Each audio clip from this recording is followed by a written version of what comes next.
Standard definition, or the 4:3 aspect ratio. This was referred to as full screen. Most TVs of today use a 16:9 widescreen high-definition display, but in the mid-2000s, early 2010s, many people had TVs like this, 4:3. The grand majority of standard definition TVs were these big, giant, bulky CRT TVs. They are really heavy, needing more than one person to carry them. I don't own any CRTs anymore, but what I do own are these enhanced definition TVs. They're like in between a CRT and a widescreen display, definitely much lighter. When widescreens came out, there was a problem. The 4:3 content wouldn't fill the entire screen. These TVs at the time were expensive, so of course people would want their money's worth and fill the entire screen. They also supported higher resolutions such as 720p or 1080p, which brought a clearer image. Plugging the standard definition RCA cables into the widescreen TV makes the image seem really blurry. With the 7th generation of video game consoles, they brought many innovations with further online support, downloadable games, and widescreen gaming. The Xbox 360 was the first of the high-definition consoles released in 2005. The early models of 360 needed component cables to utilize HD resolutions. It wouldn't be until later revisions that added an HDMI port to the system. For myself, I wouldn't get an HD TV until 2011, but I did own my 360 since 2009. For the first couple of years, I wouldn't even get the full benefit of more screen real estate. So for many developers, this presented a problem. Do you design a game for just widescreen displays, or do you support a 4:3 display as well? It seems this was done on a game-by-game basis. Some did full screen, while others just squashed a 16:9 image into the 4:3 display.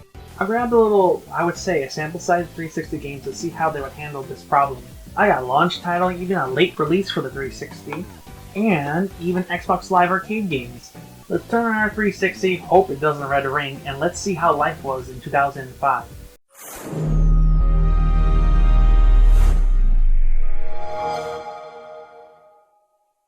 Call of Duty 2 being a launch title, I would assume it would support 4:3. The opening movie and video clips are presented in 16:9, squashed to fit the screen, but once you're in-game, it's 4:3 all the way.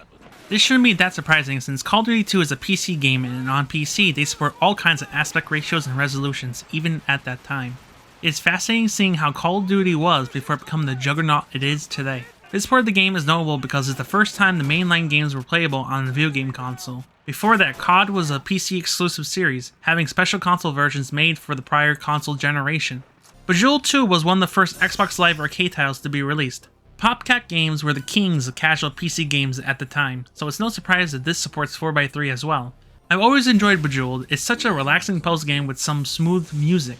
My mom plays Bejeweled 3 from time to time even. I'm just surprised that there hasn't been a mainline entry from the series since 2010. Then again, there isn't really a casual PC game market anymore. Mostly that migrated over to cell phones. Even then, video games are such a broad market, I don't think there's such a thing as a casual market anymore. But that's a can of worms for another time. Bomberman Live is surprising for not supporting 4:3, instead opting to have it presented in 16:9 all the time. Considering it came out in 2007, that's still early for the 360. Then again, Bomberman's a game where you want to keep tabs on the other players in the match. You wouldn't want the HD players to have the advantage while the full screen players get less screen space. This is how other games chose to do their standard depth support. Functionally, it works, although text is often hard to read because of it. Bully Scholarship Edition is the HD port of the PlayStation 2 game. Nowadays, this would be considered a remaster. It brought a higher fidelity code of paint to the game. Considering that this is a PS2 game originally, it shouldn't come as a surprise that this game supports 4:3. Even more so when we consider that there's a Wii version in this game. It's just so funny to me when a game whose sole purpose is to provide an HD presentation would support standard definition so well. Banjo-Kazooie Nuts and Bolts is quite an infamous game. Many people hated this game back in the day. It just wasn't what they wanted. People wanted, and still want might I add, a 3D collectathon platformer. What we got was, I guess the best way to describe is a 3D vehicle builder racer driving game. With many years removed, we can judge the game based on what it offers rather than what it's not. I would say the standard definition mode of this game sucked back in the day. So Nuts and Bolts doesn't support 4:3 at all, only supporting 16:9, which inherently isn't so bad. But what made it bad was the text is too small. I don't know how they expect people to actually comprehend this. With the blurriness of RCA cables, it makes it damn near impossible to read anything. For that reason, I didn't understand a single ounce of dialogue for this game when I first played it. I didn't even have an Ethernet cable when I got my 360, so for a while, I just played offline. They released a patch shortly after the game came out to address this issue, increasing the font size to something more tolerable on small screens. But if I had no internet, I have no patch. This is such a non-issue today with games having patches all the time. Too much at times. The internet for a wide majority is really accessible now, but for a brief moment in 2008, this was a problem that had to get fixed. The next couple are games that have sequels released. Let's see how they handle full screen support. Geometry Wars Retro Evolved is an early XBLA game, so naturally it has the full 4x3 support.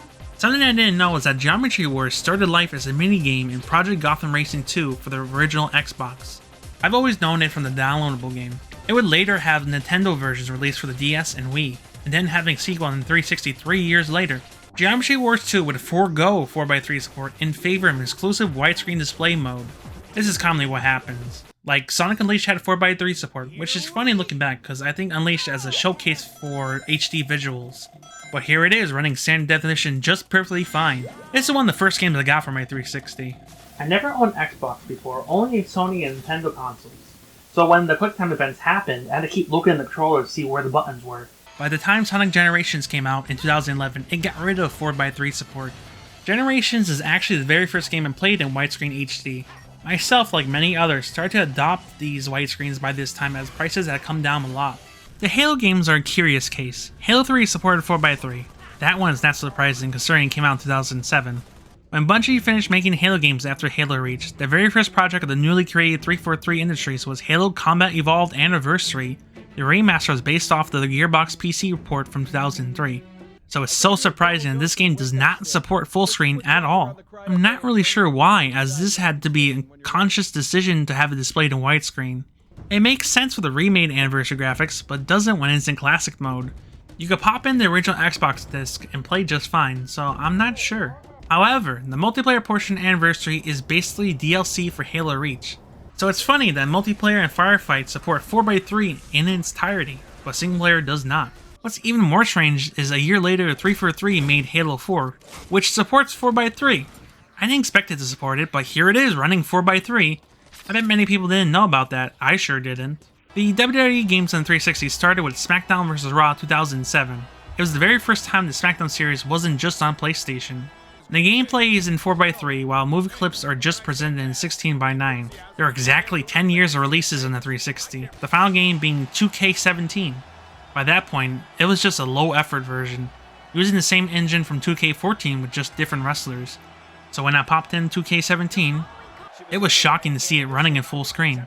The game released in 2016, over 10 years later from the original release of the 360. As we can see, many games, especially by 2011, started to only have 16:9. Rayman Origins being a 2D platform did not support 4x3.